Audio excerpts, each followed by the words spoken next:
आप विचार करके देखो, भगवान श्री राम जी को आदेश हुआ, तापस वेश विशेष उदासी 14 वर्ष राम वनवासी।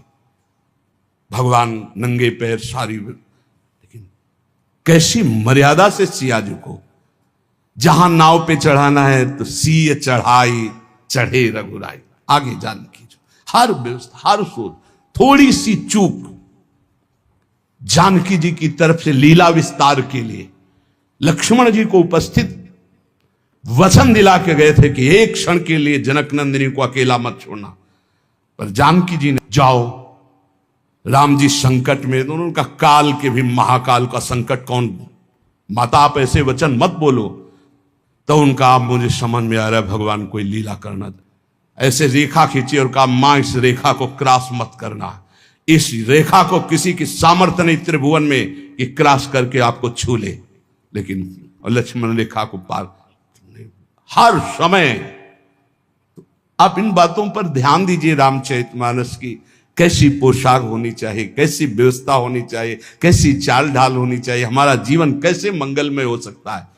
उस पवित्रता का ही प्रभाव था कि इतना त्रिभुवन को भयभीत कर देने वाला रावण जानकी जी के सामने नेत्र नहीं मिला सकता था, और अशोक वाटिका में जाके रखा, बार बार मनाता रहा, और जब उठाया था तो ऐसे नहीं उठाया था, सीता चरण बंदी सुख माना।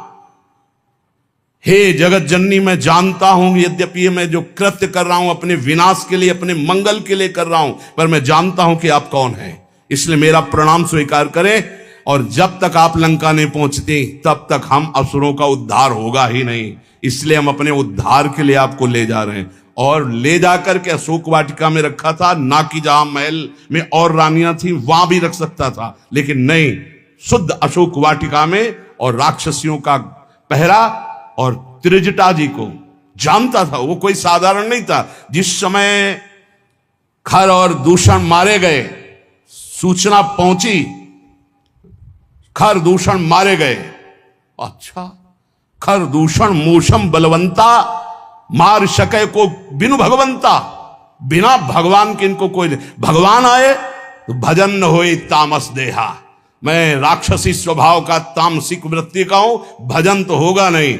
अब कैसे इनसे, अब इनसे मन वचन कर्म से बैर करूंगा, और बैर के द्वारा परम पद प्राप्त। और ऐसा दृढ़ निश्चयी कि जब गर्दन अंतिम में कटी तो कहा राम रन हतो पचारी, श्रद्धा से लई बैर से पुकारा, कहा राम रन हतो पचारी।